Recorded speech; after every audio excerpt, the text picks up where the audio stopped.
Welcome to Harrods and to Truth Serum Skincare Demystified. We're really excited today to kick off a conversation about what's really driving the future of skincare. Bioplacenta to LED therapy, smart tools that I'm sure so many of you guys have in your homes. There's so much out there and it can be so overwhelming even for us. So today we're going to talk about what's really worth our time, our money, our effort and also our trust. So, sitting next to me here, it's my absolute pleasure to introduce Dr. Mariam Zamani, internationally known as the Eye Doctor. What a title. And an aesthetic doctor with over 20 years of experience.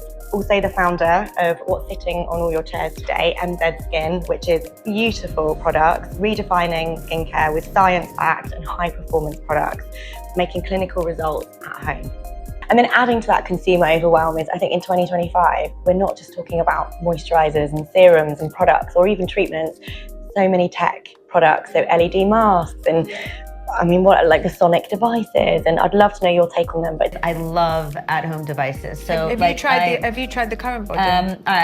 We have an LED mask too that's in the background, but I do like the current body one. Ours has dual modality, so they're kind of slightly different, but I love LED. So, but that's a good brand too. It's newly launched. It's a patent. I have a patent on it. So I haven't tried hers yet, which is why I haven't mentioned it to you. So you need to see. She's very honest. I'm very honest. I haven't actually tried it yet because thank you so much. But I have tried your under eye. The ones underneath. I love all of them. I love rollers. I love gua sha. I even like the sonic. I like a lot of these things because I think anything that elevates your at-home routine, because everybody's so busy, to be able to do something in the comfort of your own home is actually really nice. And so I do think the one thing that I would say is that if you have these, you should use them, because if you use it once, yes, you can get a little boost. So like you could use it before an event and you can get like a little glow for that day. But if you want to see long-term results, you kind of need to use it at least 3 or 4 times a week. It's only 10 minutes. Like it's like an LED like mine or what should you expect to see? If you use it sometimes I use it every day of the week. Great. What should you expect to see, say, after a month, if you're saying a month? So you will see an improvement. And see, the thing is the hard part about skincare is that there's so many different things that are happening in your body. But what this is doing is bioregulating all the things inside in your cells to create new cells. And so if you're using it, you will have better skin because you are using it, and you will have an improvement in the dewiness of the skin, the glow of the skin. The density of the skin is a medical device. So you are getting an exact dosage. It's like getting an exact dosage of medicine. You wouldn't take too much of antibiotics if the doctor prescribed you that, the same sort of thing. Mine also has blue light, so what's really nice about that is that if you are someone who suffers from acne or inflammatory conditions, you can use that also to soothe the skin. What age would you say? Any age. Your kids can use it. I was just going to ask you, would you recommend? Really? I mean, isn't that incredible? I mean, if I had that at age 14, it would have been amazing. It is, but see, when you're using it for something like acne, you have to use it for. Acne is a condition, a skin condition, and you really need to use it 4 times a week at minimum, ideally 5 or 6. To decrease the amount of P. acnes that sits on the face. So what's nice is that you can use it, clean it off, and then give it to your kid. That's amazing. To use it. But you use it on cleansed skin. Again, what products would you use? If any, before and after? So you do it on cleansed skin. So you want to have clean skin. And if you wanted to use something like a hyaluronic acid, I have bioplacenta serum, you'd want to use something very rich. It would help increase the absorption. You definitely wouldn't want to use like a retinol, vitamin A, tretinoin, any active. It would increase the penetration. You can get skin irritation from that. Percentage gone before. Yes, you could. You don't need to. You can absolutely just do it on cleansed skin. But if you wanted to have a slightly increased penetration, you could use the bioplacenta. You could use the hyaluronic acid, and you could even use like a clear, biocellulose mask or something like that. Something where the light could go through. If you have Botox, do you think it extends the life of the Botox? No. Does it have any effect whatsoever? Zero. So it doesn't even don't have anything to do with each other. No, but if you use like one of those current things, you could make your Botox wear off faster. Because you're like the ones that have like an electric current. Because what neuromodulators do is that it temporarily stops the muscle from moving, but you're stimulating the muscles and those things like with the little current. So that could wear your neurotoxin down faster, which obviously no one wants to get Botox more than they need to. I use Botox loosely, but I mean all neuromodulators like Aslor, Dysport, all of them. All the fun stuff. I've learned something new today, thank you. And clean beauty means nothing. Like really nothing, because there's no standard in the industry. There's no specified routine.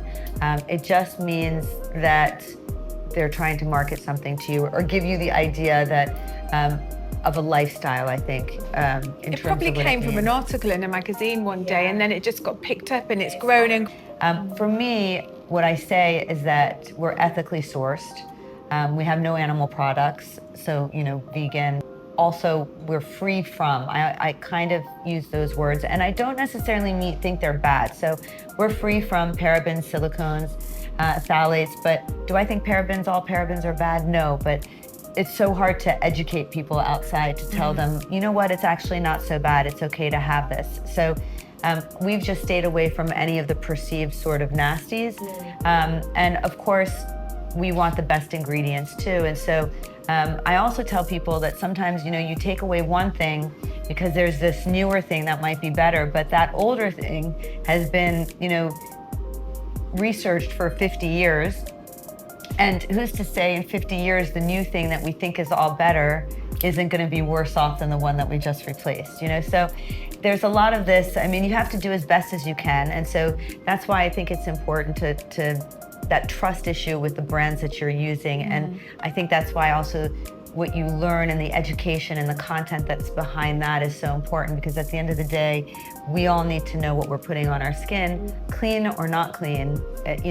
I don't think that means anything. It's just a bad terminology, essentially. But also, in terms of the environment, if you think about synthetic versus non-synthetic, if you're talking about fragrance, you don't want to be mowing down a whole field of roses to create a natural, so-called natural product from the roses. It's much better that it's created in a lab. So for the environment, for lots of reasons, it's better. So again, I think there's a lot of misconception that necessarily natural and clean is better than synthetic. It's not. Interestingly enough, synthetic fragrances are less irritating to skin than essential oils. So most people are like, oh no, I have sensitive skin, I don't want to use a perfume.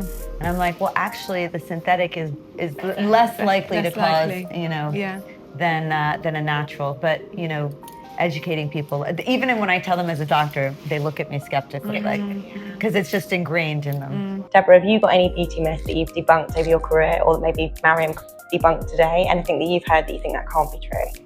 Oh my God, so I mean, just from very basic things to the fact you can shrink your pores. I mean, can you shrink your pores? You can't get rid of your pores, ever. You can keep your pores nice and clean, which will make them less visible.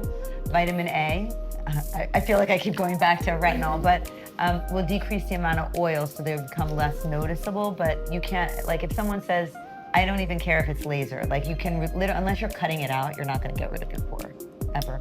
Double cleansing? Look, if you're wearing a lot of makeup, yes, absolutely. I double cleanse. In the evening, if I've got makeup on, I always do a double cleanse. Yeah, I think, and if you like it, why not? Like, usually when people double cleanse, they usually use like a balm or something to take off the makeup, and then they use a cleanser. If you like it, again, it's a form of self-care. So if you're getting that extra minute to touch your face and like look at yourself in the mirror, amazing, why not? Yeah. I don't think that's a bad thing. Any myths that you can't bear, that you hear all the time and you think, why? Well, I hear that retinol thins your skin, and that really bothers me. So, because people associate the potential irritation from it as thinning your skin, but in actuality, it thickens your skin with time. So I think that's a myth that, I wish would go away.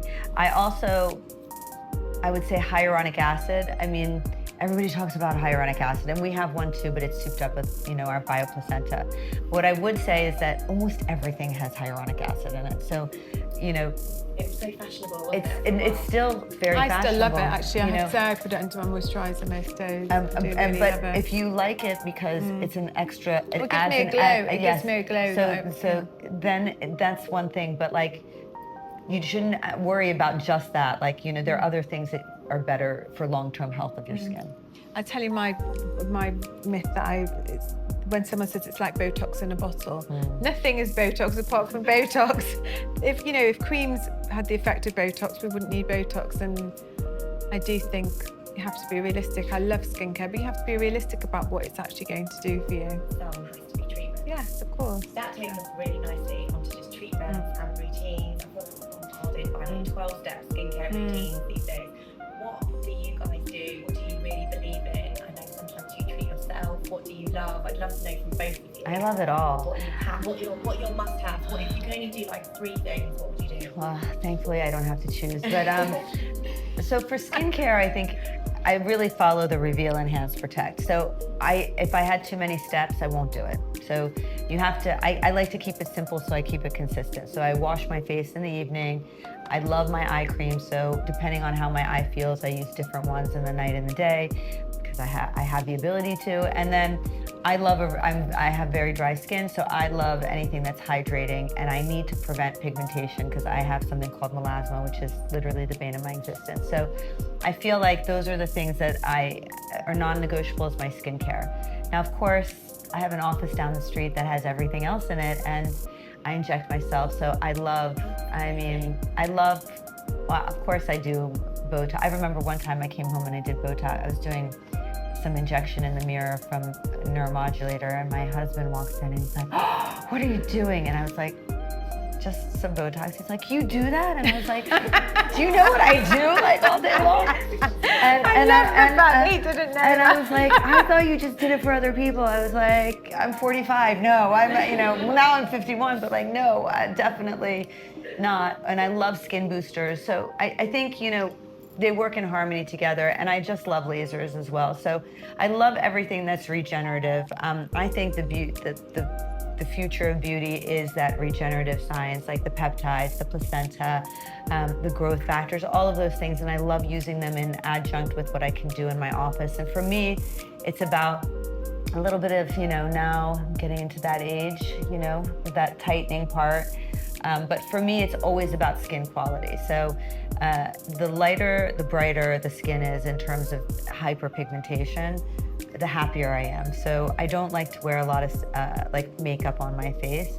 And so for me, it's about having that clean palette. So if you look at somebody who is 80 and somebody who is 60, and the 60-year-old is filled with, pigmentation, and they both have the same, has less lines and wrinkles, the 60-year-old, you're gonna like the skin of the 80-year-old. And that's why things like concealer and foundation are so popular. So for me, it's always about trying to create a clean palette, and that's what MZ Skin is all about. It's about finding your routine to have that clear skin and to reduce the amount of wrinkles over time that you might be creating, so that you have the best skin for as long as possible. And then Deborah, what about for you? What treatments or products do you absolutely swear by that we should all know about? Well, I'm a big, I like exfoliating, I like swimming, and the chlorine afterwards, I just really feel I need to exfoliate my skin afterwards. So I'm a big in the shower exfoliator. And talk about clean, that's what makes me feel clean. Yeah. Especially when you're putting products on your face, sometimes you feel like there's a build-up. And for me, twice weekly exfoliating just starts my palette afresh. Yes. I've always been, in fact, we're both Iranian. I don't know if you've ever used the clay balls that you get for about £1. No. My grandma used to use them. I sometimes use that. It's just a clay exfoliator. Yeah. I like clay exfoliators. They're not harsh on your face. For me, the big change in my skincare has been laser. You were the first person who gave me laser. We were discussing earlier, it was a Moxie laser. I can't remember if it was 2 or 3 years ago, but I've got a photograph of me from, I know when it was exactly this time 2 or 3 years ago, because it was the Cannes Festival coming up. And I've got a photograph of me at that festival, and I look about 10 years younger. My sister-in-law went, "When was that?" I said, "It was only 2 or 3 years ago, but I just had laser 2 weeks before, and my skin is glowing and it's tightened." And for me, I think moving forward, if I don't have a full facelift, let's see, but if I just stay as I'm going, I think laser's going to be the way forward for me. It just tightens, it brightens, it just makes you look younger. It sorts out pigmentation. It does so much simultaneously. It does so much. It is my favorite. It's unbelievable. It's unbelievable. I do it twice a year. It's unbelievable. And is it a treatment you do a lot in your clinic? a lot. Well, that was Moxie. Yeah, that's Moxie. Yeah, so yeah. I sometimes combine it with even something stronger. So in the September, when I come back from the summer, I always do one strong. Strong is not a big word, because the downtime, whether you do something light or strong, is the same, but the depth of penetration. So you also get that collagen and elastin, so you're getting like that glow. You look younger. You do look younger. You look younger. There's no, So it's a fact. You look younger. I love the lasers. I love all the energy-based treatments. I was going to say, if there's one thing that you could sort of see just transforming skincare over the next 10 years, what would you put your money on? I think it's that prescriptive skincare with lasers. It's prescriptive everything. So whatever you're doing is very tailored to what you need. So I think it's not about one thing. I think it's the laser with maybe topical peptides, with maybe exosomes. But I think all of those types of things coming together with a good at-home skincare regimen that's tailored to you, and that can change. You know, like I said, between seasons, between hormones, like, you know, are you menopausal, perimenopausal, you know, 20, you know, what are your skin concerns? So I think it's that prescriptive combination, and I don't think it's that one, you know, one thing suits everybody.